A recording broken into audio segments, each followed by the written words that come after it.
जय बोलो देवादिदेव खजरा श्री भगवान महावीर स्वामी की जय जय जय। अहिंसा परमो धर्म की जय जय जय। परम पूज आचार्य गुरुवर श्री विद्यासागर जी महाराज जय जय जय। बोले परम पूज मुनि श्री प्रमाण सागर जी महाराज की नमोस्तु।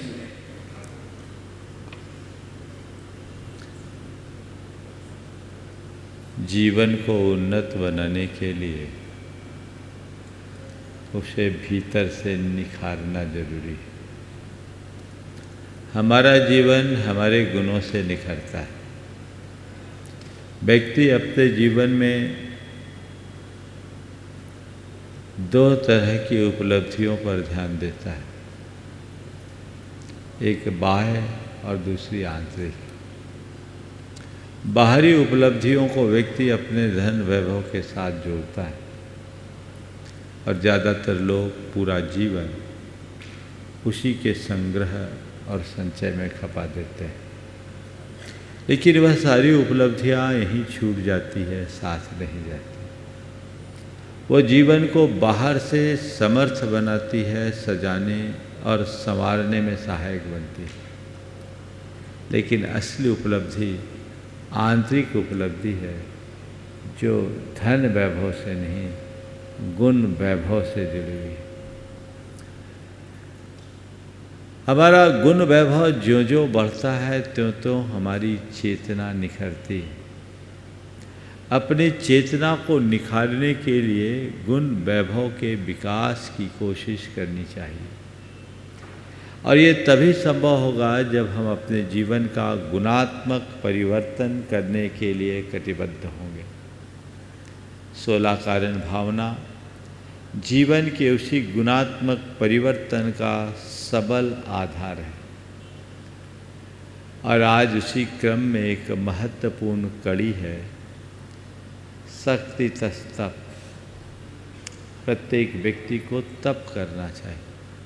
कल त्याग की बात आई, आज तप की बात हुई। ये बहुत बड़ी सच्चाई है कि हमारा जीवन संग्रह और भोग से बिगड़ता है और त्याग और तप से निखरता है।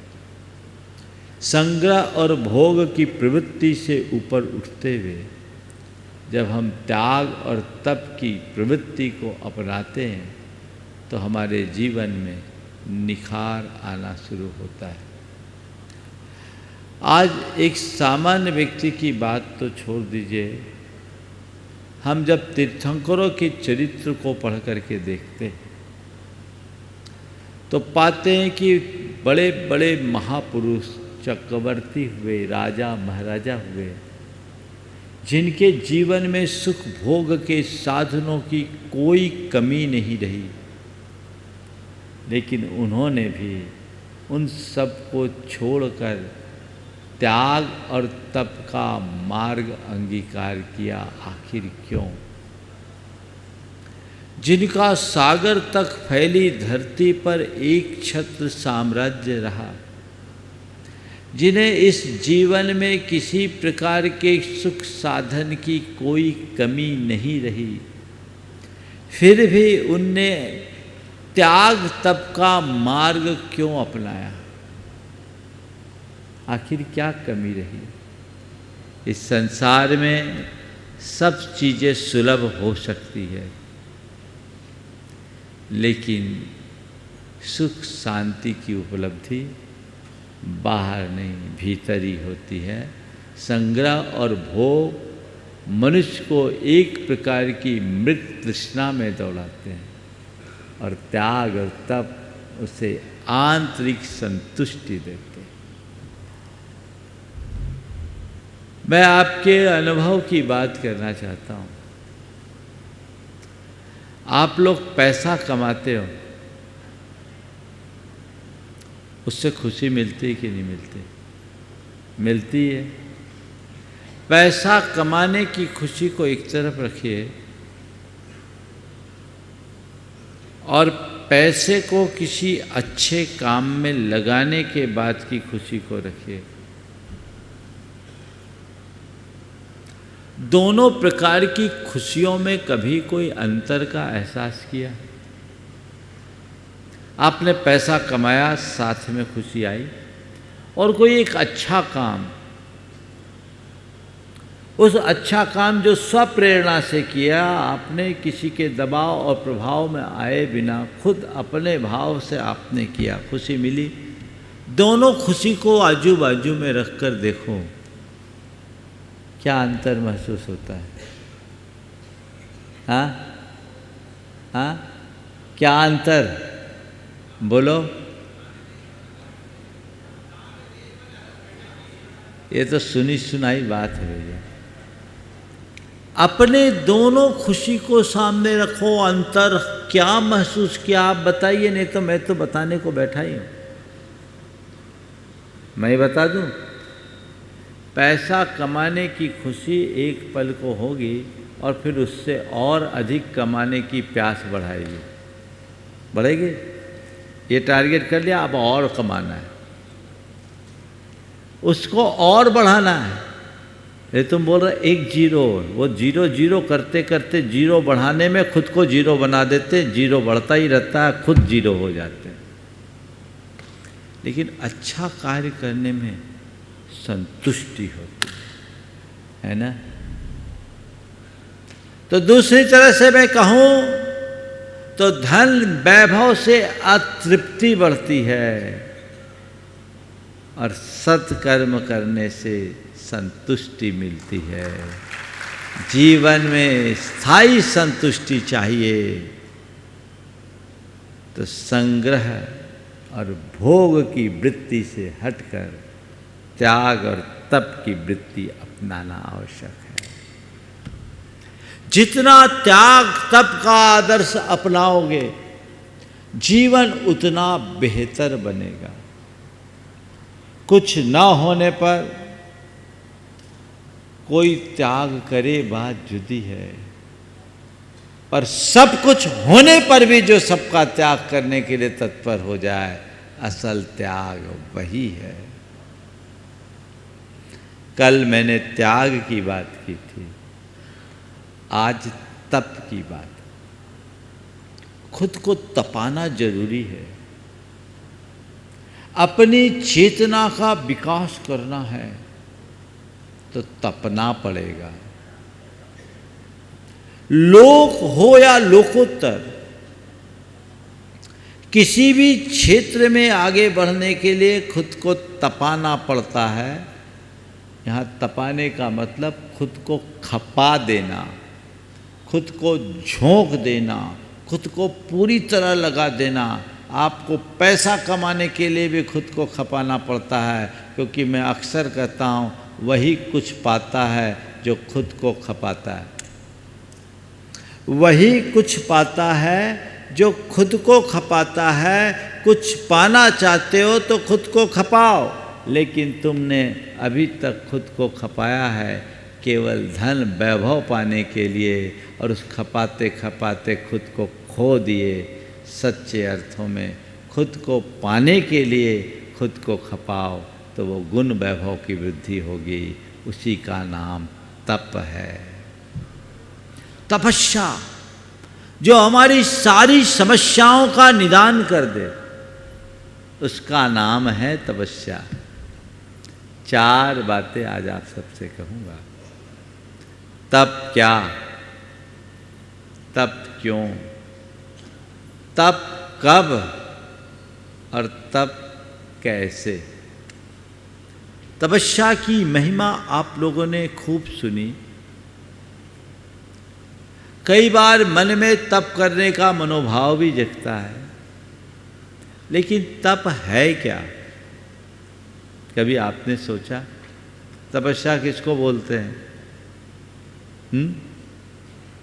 तपस्या क्या है?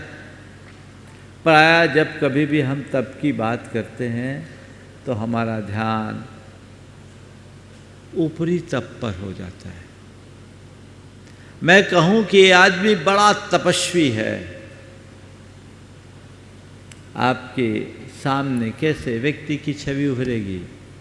जो खूब व्रत उपवास करता है वो तपस्वी, निश्चित। तपस्वी व्रत उपवास करता है, पर व्रत उपवास करना ही तपस्वी होने का प्रमाण नहीं है। ये तो तप का बाहरी रूप है।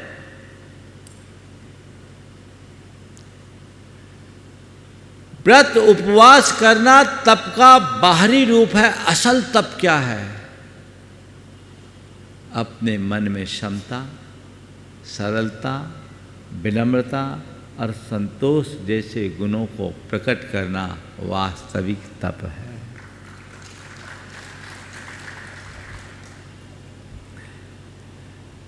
वो तप हमारे भीतर हो। मना प्रसाद्यम सौम्यतम शौचम इंद्रिय निग्रह। मन को प्रसन्नता, हृदय में सौम्यता, अंतरंग में पवित्रता और इंद्रियों का निग्रह, ये सब तप है।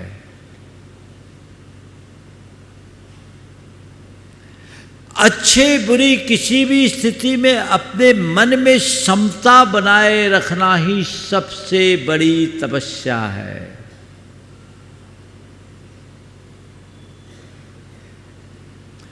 चाहे जैसी समस्या हो, उससे अप्रभावित रहना तपस्या है। इच्छा निरोधस तपः, आप लोगों ने परिभाषा सुनी। इच्छाओं के निरोध का नाम तप है। अपनी इच्छाओं की पूर्ति के लिए तो हर पल आप लोग प्रयत्न करते हैं, और इच्छा पूर्ति का जितना प्रयत्न होता है हमारी अतृप्ति बढ़ती है। इच्छा पूर्ति का प्रयास भोग है और इच्छा मुक्ति का संकल्प तप है। क्या बोल रहा हूं? इच्छा पूर्ति और इच्छा मुक्ति दो अलग अलग चीज है। इच्छा पूर्ति भोगाभिलाषा है, वो भोग है। तुम जितनी इच्छा की पूर्ति करोगे तुम्हारी भोगों की वृत्ति बढ़ेगी, जो तुम्हें अतृप्ति और मृगमरीचिका में दौड़ाएगी। लेकिन इच्छा मुक्ति तप है। इच्छाओं से मुक्त हो जाना, और इच्छा मुक्ति के लिए जो भी आत्मनियंत्रण है वह सब तप है। वो तप अपने अंदर होना चाहिए। देखिए, आपके सामने कोई समस्या आई है, मैं उसे तपस्या में बदलने की कला बताता हूँ। बाकी जो तपस्या है वो तो थोड़ी देर बात करूँगा। लेकिन यदि आपके अंदर थोड़ी सी समझ आ जाए तो आप हर समस्या को तपस्या में बदल सकते हैं। कैसे? आपके सामने कोई समस्या आई,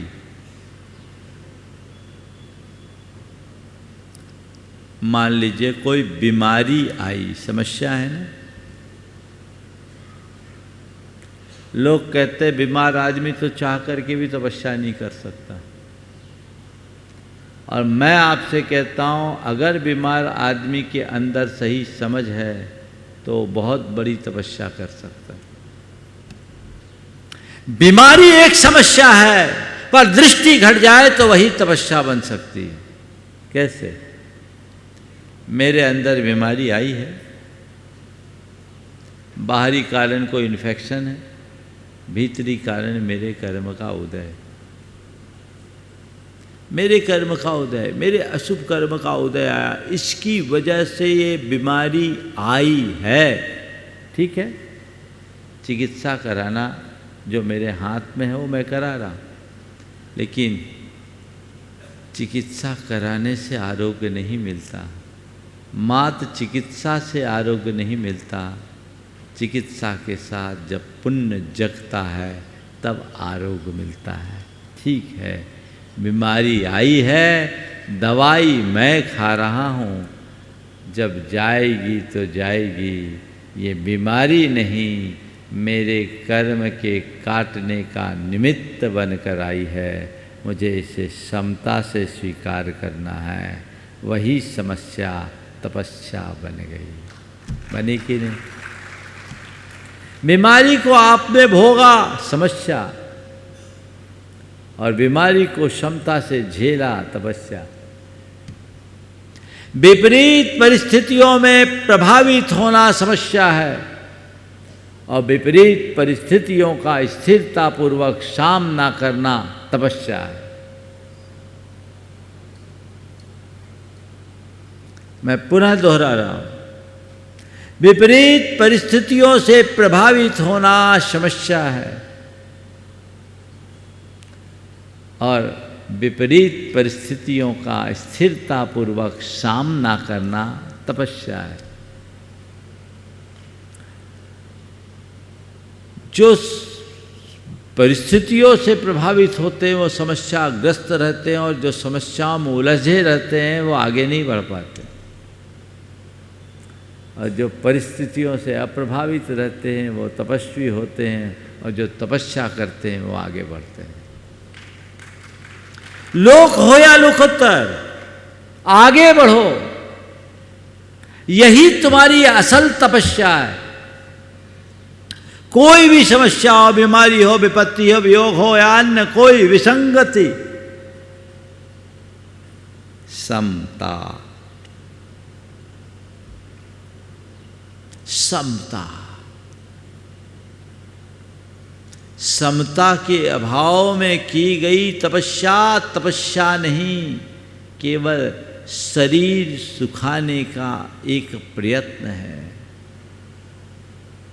आचार्य कुंद कहते हैं, किम काहि दिवन वासो काय किलेसो विचित्त उवासो, अध्ययन मौन पहुदी समदा रहिदस्य समनस्य। काय क्लेश, बड़े बड़े मासोपवास, बड़ा बड़ा अध्ययन और मौन, समदा रहिदस्य समनस्य किम काहिदी, क्षमता से रहित श्रमण के लिए कोई अर्थ नहीं। तुम गृहस्थों की बात जाने दो, हम मुनियों के लिए कहा। गुरुदेव ने इस गाथा का बहुत मधुर अनुवाद किया। मासोपवास करना तन को सुखाना, आतापना, वासोपवास करना वनवास जाना, आतापनादि तपना तन को तपाना, सिद्धांत का मनन चिंतन और मौन धरना, यह व्यर्थ है श्रमण के बिन साम्य पाना। तो आंतरिक तपस्या को समझिए। कभी पूरे 12 तप की व्याख्या करूंगा, लेकिन ये तप है जो हमारी मनोवृत्ति को अंतर्मुख बनाए, जिसके बल पर हम अपने अंदर के पराक्रम की वृद्धि कर सके, जिसे अपनाकर हम अपनी सामर्थ्य और सहनशीलता को बढ़ा सके, जिसे अपनाने से हम अपने आप को स्ट्रॉन्ग बना सके, वह सब तप है। क्यों करे तप? दूसरा सवाल, तप क्यों करे? तो कहते हैं अपनी सामर्थ्य को बढ़ाने के लिए तप करो, अपनी क्षमता के विकास के लिए तप करो, अपने कर्मों के विनाश के लिए तप करो, और अपनी चेतना के विकास के लिए तप करो। सामर्थ्य और क्षमता का विकास, कर्मों का विनाश, चेतना का विकास बिना तप के नहीं होता। हमारे अंदर की जितनी भी दुर्बलताएं, वो हमारी चेतना के विकास में अवरोध उत्पन्न करती हैं। उनके कारण हम आगे नहीं बढ़ पाते। ये दुर्बलताएं क्या? ये सब इम्प्योरिटी है। और हम लोक में देखते हैं जितनी भी इम्प्योरिटी होती है, अशुद्धि होती है, उसको हटाने के लिए क्या करते हैं आप लोग? उसको तपाते हैं। सोना में जो बट्टा लगा है, सोना में जो इम्प्योरिटी है, उसको क्या करते हैं? सोना को गलाते हैं। सोना को गलाने के लिए क्या करना पड़ता है? तपाना पड़ता है। चीज़ों को जितना तपाया जाता है उसके अंदर की अशुद्धि उतनी निकलती है। दूध को तपाते हैं, उसकी मलाई निकालते हैं, उसको जमाते हैं, दही बनता है, मंथन करते हैं, नवनीत निकलता है। नवनीत को तपाते हैं, उसकी विकृति नष्ट होती है और जो बचता है वो घी बनता है। दूध को घी बनाने के लिए उसे तपाना पड़ता है। स्वर्ण पाषाण को सोना बनाने के लिए उसे तपाना पड़ता है। चेतना को कुंदन बनाने के लिए उसे तपाना पड़ता है। मिट्टी को मंगल कलश बनाने के लिए उसे तपाना पड़ता है। बिना तपे जीवन आगे नहीं बढ़ सकता। जीवन को आगे बढ़ाने के लिए खुद को तपना होगा, तपाना होगा। एक बार एक ने कहा, महाराज कोई ऐसा शॉर्टकट नहीं है जिसमें बिना तपस्या के मुक्ति मिल जाए? और आप कहते हैं अंदर को तपाना है तो बाहर क्यों तपे? बाहर क्यों तपे? सीधे अंदर तपा लें। हमने कहा बिल्कुल तपाना तो अंदर को ही है, बाहर तपाने की कोई ज़रूरत नहीं।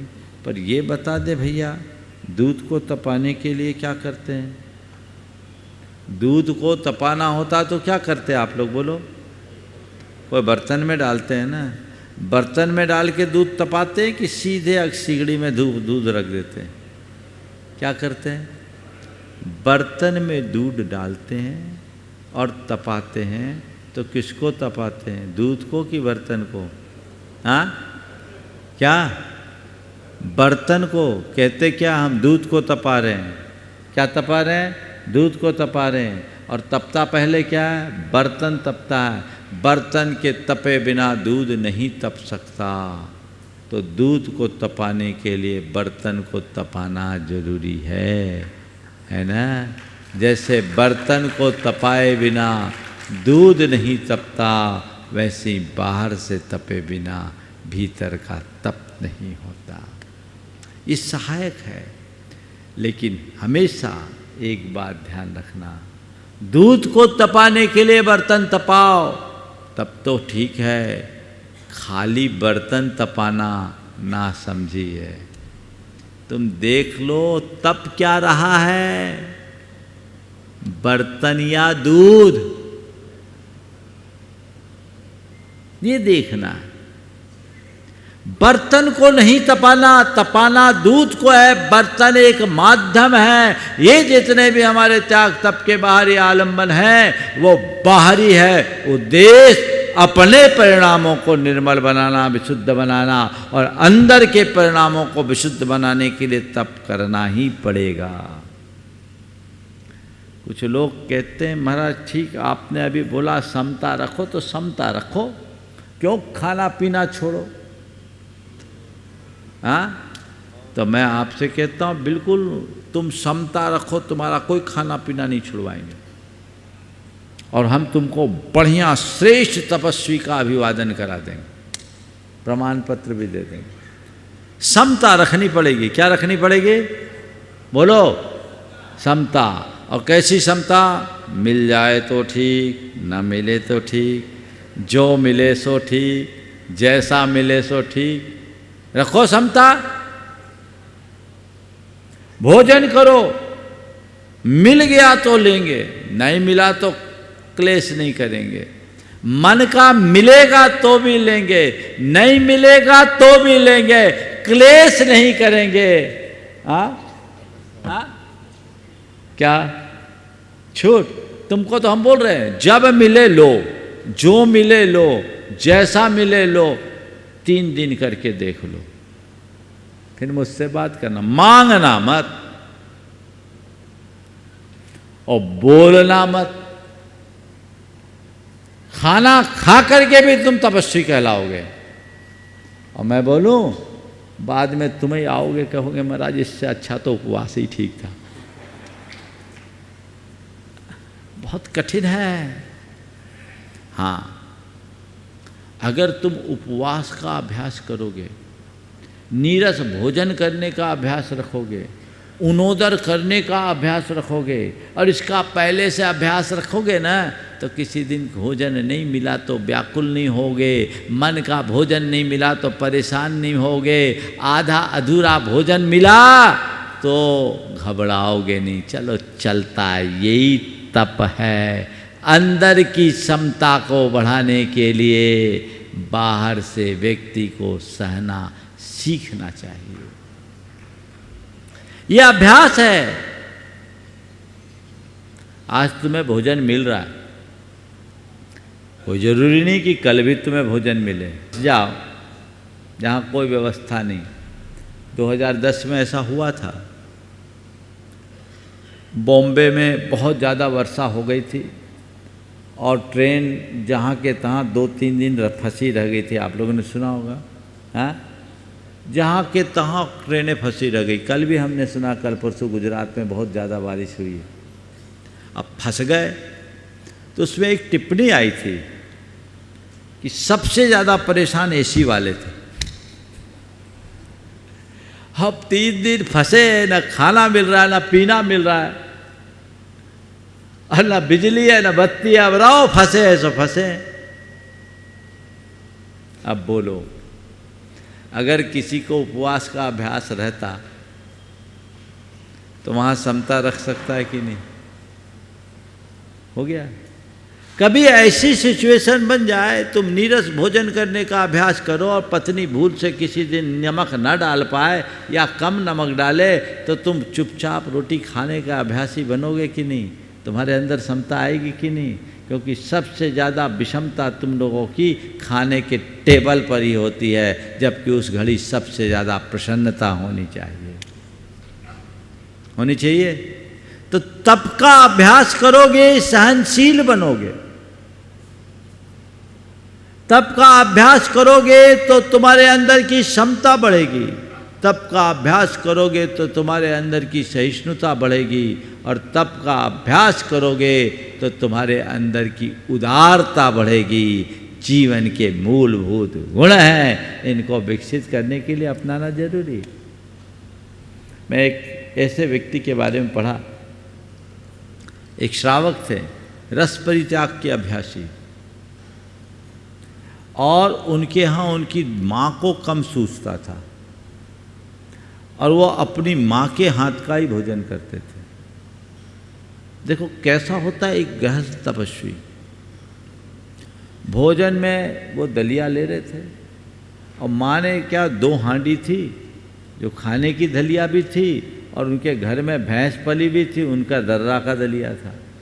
माँ ने क्या किया, धोखे से अपने दलिया की जगह वो भैंस वाला दलिया था,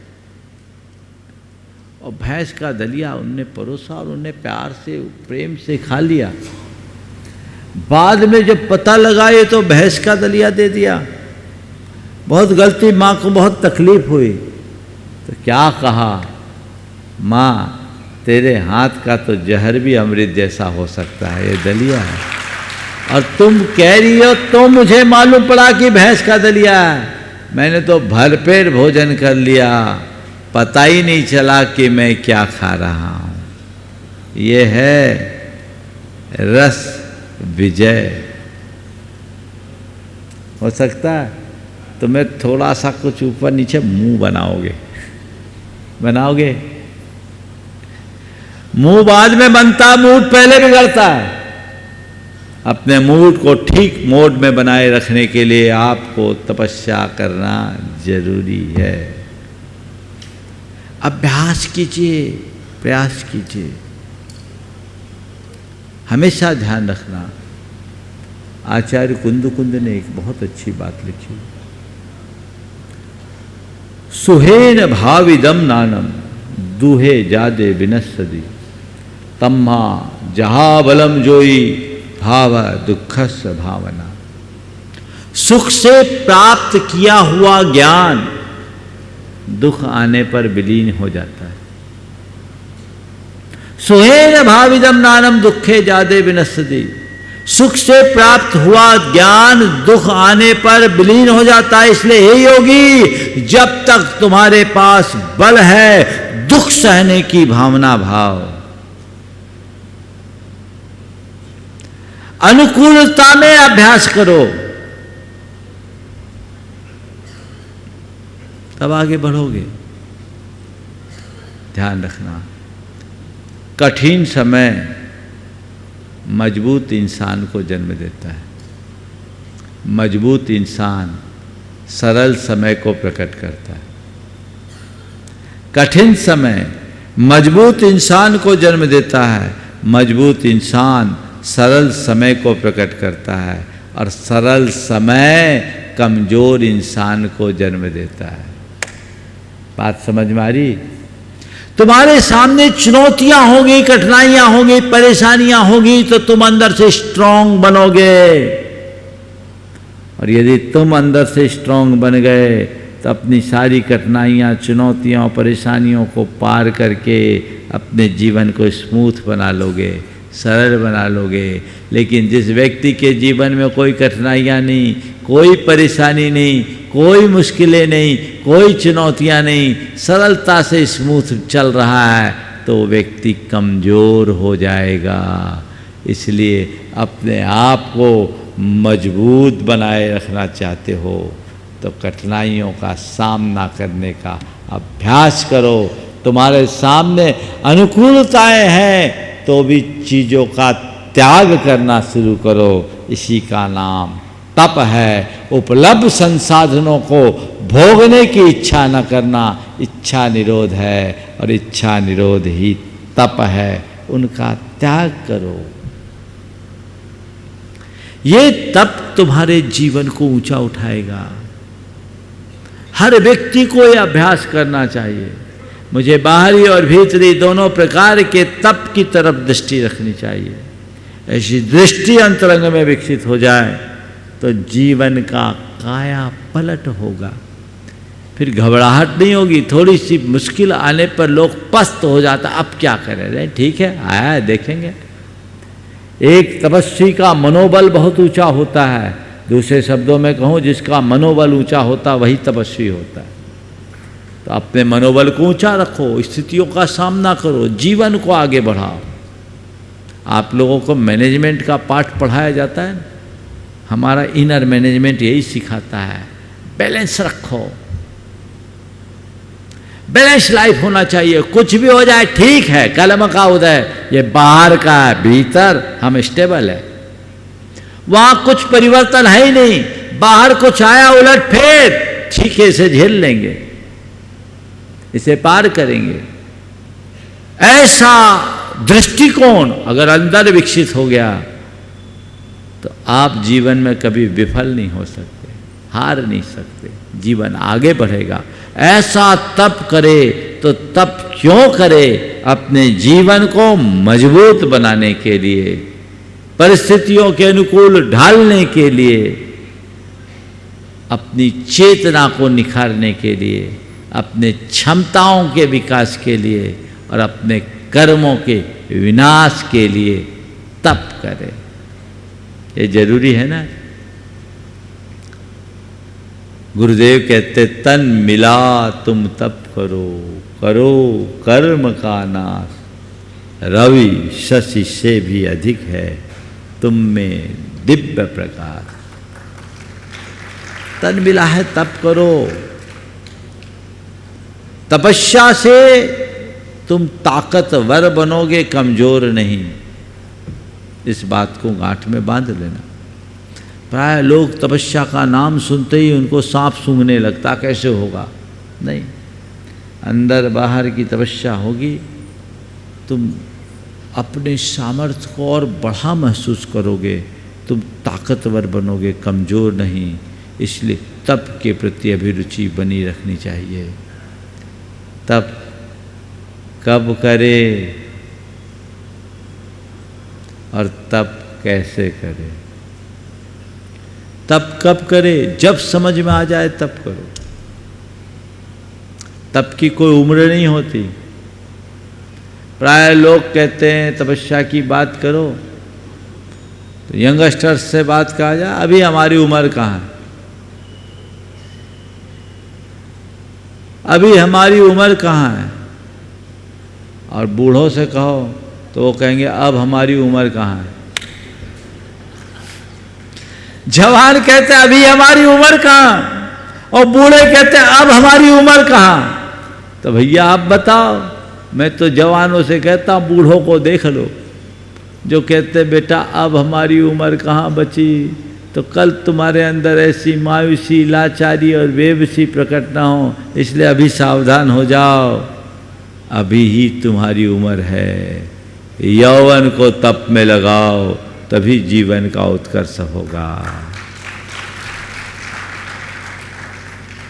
तप कर लो जरा जवानी में, बुढ़ापा किसने देखा है। आप लोग गीत गाते हो ना, क्या है, आज ही करो, अभी करो, अभी से अभ्यास करो। और एक बात बताऊं, जो व्यक्ति जवानी में तप करना शुरू कर देते हैं वो बुढ़ापे में भी जवान बने रहते हैं। बुढ़ापे तक अपने आप को जवान बनाए रखना चाहते हो तो जवानी से तप की शुरुआत कर दो, अंत तक मजबूत बने रहोगे, तुम्हें लाठियां पकड़ने की जरूरत नहीं पड़ेगी। आगे बढ़ो, जब जागो तभी सवेरा, जब समझ में आ जाए तभी। हमारे यहाँ तो 8 वर्ष में केवल ज्ञान की योग्यता प्रकट हो जाती। कई महान आत्माएं 8 वर्ष की उम्र में केवल ज्ञान पा लेते, तो तप के फलस्वरूप ही तो हम तो अब पूर्ण यौवन को प्राप्त कर लिया, आगे बढ़ गए। तो तपस्या करो। देखो हमारे यहाँ एक परंपरा है, मोक्ष सप्तमी का उपवास 6-6 साल की छोरियों से कराना शुरू कर देते हैं। बेचारी खाना नहीं सीखी, उसको उपवास कराना शुरू कर। वो उसके पीछे भाव यही है कि आगे समय आया, अंतरा आया, उससे पहले इनके व्रत पूरा हो जाए। ये क्यों कराया जाता है, ये उपवास क्यों कराया जाता है? ताकि उसके हृदय में तपस्या के संस्कार प्रकट हो जाए। बचपन से तप का संस्कार होना चाहिए। फिर उस समय तो कर लिए, बाद में तपस्या करने की जरूरत क्या है महाराज, हमको मोक्ष का लाइसेंस प्राप्त हो गया। और महिलाएं तो फिर भी व्रत उपवास कर लेती है, पुरुषों को तो लगता है कि सब कांटेक्ट लेकर के आए। आपके यहाँ 2-4 लोग हैं जो उपवास करते हैं, जिसमें मुकेश हैं, सुनील बिलाला हैं, ये लोग अक्सर उपवास करते हैं। बाकी व्रती श्रावकों को छोड़कर अव्रतियों में उपवास करने वाले तो मिलते ही नहीं। करो, आगे बढ़ो, और भीतर बाहर दोनों तरह का उपवास करो। तो वैज्ञानिक भी कहते हैं कि उपवास करने से शरीर का टॉक्सिन जलता, ऑटोफेजी तो इसी को बोलते हैं। अपने अंदर के टॉक्सिन्स को खत्म करो, आगे बढ़ो। तो तप कब करे, जब समझ में आ जाए तब करो। शारीरिक मानसिक दोनों प्रकार का तप करिए, अभ्यास बढ़ाइए। और तप कैसे करे, कितना करे? तप भाव विशुद्धि के साथ करिए, परिणामों की निर्मलता के साथ कीजिए, और बगैर खींचातानी के कीजिए। कुछ 2 तरीके की अपने यहाँ क्या कहा, शक्तितः तप। क्या कहा? शक्ति के अनुसार तप करना, शक्ति के अनुसार त्याग करना। शक्ति को छिपाना मत, और शक्ति का उल्लंघन भी मत करना। धीरे धीरे अपनी शक्ति को बढ़ाते जाना, और जैसे जैसे शक्ति बढ़े तपस्या भी बढ़ाते जाना। कई लोग हैं जिनको बस का नहीं है, एक उपवास कर ले तो पित्त भड़क जाए। तो भैया पित्त बाद में भड़कता है, चित्त पहले भड़कता है। अभ्यास करोगे तो सब होगा। मैं एक स्थान पर था, चातुर्मासों में मैं प्रायः अष्टमी चतुर्दशी उपवास करता। इस बार भले क्योंकि दूसरा प्रोग्राम चल रहा है। तो वहाँ मैं उपवास करता था। एक बहन जी आई, उन्होंने कहा महाराज जी बड़ी तकलीफ़ है, मेरे से कोई व्रत उपवास नहीं होते। जिस दिन उपवास करती है एकदम सिर पकड़ लेता, उल्टियाँ होना शुरू हो जाती है, 12 बजे के बाद तो बड़ा मुश्किल हो जाता। हमने कहा आप उपवास करना चाहती? बोले हाँ। वो रो रही थी कि आप ऐसा आशीर्वाद दो कि मैं उपवास कर लूँ। हमने कहा एक काम करो, अष्टमी को मैं उपवास करूँगा, तुम उस दिन मंदिर में ही रहना, घर मत जाना, और तुम उपवास करना और पहले 12 बजे तक का त्याग करना। ठीक है, 12 बजे तक का त्याग किया। 12 बजे आए, बोले क्या हुआ, सिर दुख रहा है? बोले नहीं महाराज आपके आशीर्वाद से ठीक है। बोले अब क्या करना है? बोले महाराज आज तो अच्छा लग रहा है। बोले क्या करना है? बोले आप जैसा। बोला मतलब 4 बजे तक त्याग कर दो। 4 बजे तक का त्याग करा है। 4 बजे तक का त्याग करने के बाद 4 बजे आए तो खुद ही बोले महाराज अच्छा लग रहा, आप तो उपवास दे दो। बोले ले लो, हम तो देने ही बैठे हैं। पूरे दिन का उपवास कर लिया, कोई पित्त नहीं भड़का, बड़े आनंद से रहा। और उस बहन जी ने अष्टमी 14 निरंतर उपवास किया। और 2012 की बात है, उनने कर्म दहन के व्रत कर लिए, जिन गुण संपत्ति के व्रत कर लिए, गणधर वलय के व्रत कर लिए। बड़ा आराम हो गया। अभ्यास, प्रयास करो, खींचना नहीं। अपने यहाँ कहा गया है तद व्रत माँ चरितव्यम यत्र न संशय तुला माँ रोहती शरीर मनसी। उस वैसा ही व्रताचरण करना जिससे शरीर और मन दोलायमान न हो। शरीर तुम्हारे अनुकूल नहीं है तो तुम भोजन कर लो, अभ्यास बढ़ाओ। तुम्हारे से एकासन उपवास नहीं बनता, एकासन करो। एकासन नहीं बनता, उनोदर करो। उनोदर नहीं बनता, रस त्याग करो। अभ्यास बढ़ाओ। करके बैठ जाओ और पड़े रहो तो कोई मतलब नहीं। खींचना जैन धर्म में कहीं नहीं बताया। तो तदव्रत माचरितव्यम यत्र न संशय तुला मारोहति शरीर मनसी। कुछ लोग ज़्यादा खींचातानी कर लेते हैं, तो खींचातानी में व्रत उपवास लंबे कर लेते हैं, बाद में हॉस्पिटल में पड़े रहना पड़ता।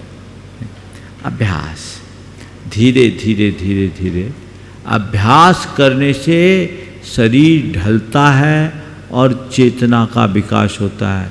इसलिए इसको आप धीमे धीमे गति से ही सही करने का प्रयत्न करेंगे तो निश्चित अच्छा परिणाम आएगा।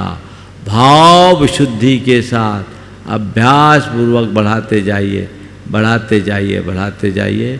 और ध्यान रखना, इच्छा शक्ति जैसे जैसे बढ़ती है तपस्या भी वैसे वैसे बढ़ते जाती है। आप लोग अभ्यास कीजिए। इतने सारे लोग यहाँ बैठे हैं, मन बनाइए, हम शक्ति के अनुसार तप करेंगे और आगे बढ़ेंगे। चलिए, आप बाकी तप नहीं कर सकते, 16 कारण पर्व चल रहा है, भादवों का महीना है, आप लोग कुछ नहीं कर सकते। एक काम कर लो, सूर्यास्त के बाद भादो तक चारों प्रकार के आहार का त्याग कर दो। लगभग 20 दिन बचे हैं। आज कौन सी तिथि? 10वीं 11, 20 दिन बचे हैं। सूर्यास्त के बाद का आपने रात्रि में चारों प्रकार के आहार का त्याग कर दिया ना, तो 10 उपवास का फल मिल जाएगा। चाहिए खा पी के ईमानदारी से, दिन तो पड़ा है खाने के लिए, मरोगे नहीं तय करो। और व्रत उपवास का अभ्यास करो।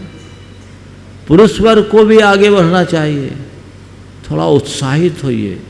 पहले दूसरे उपवास में तकलीफ होगी, पहले उपवास में हालत टाइट होगी,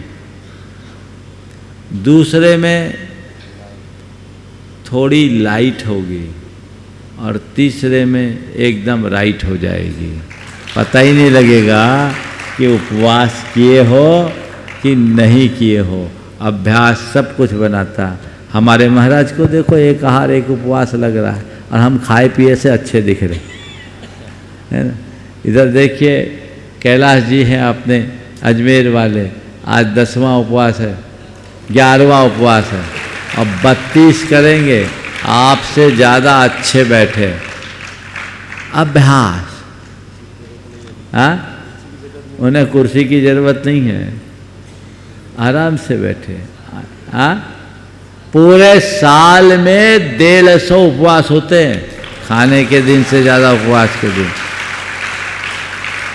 तपस्या आपके भीतर भी ऐसा तपस्या, और ये केवल बाहर के नहीं, इनसे मिलिए, इनके विचारों को सुनिए, कितनी पवित्र विचार और कितना संयत और सरल व्यवहार, यही तो जीवन की उपलब्धि है। इसी का नाम तपस्या है। ऐसी तपस्या सबके जीवन में घटे और अपने जीवन को आगे बढ़ा सके, इसी शुभ भाव के साथ यहीं पर विराम। बोलिए परम पूज आचार्य गुरुवर श्री विद्यासागर जी महाराज।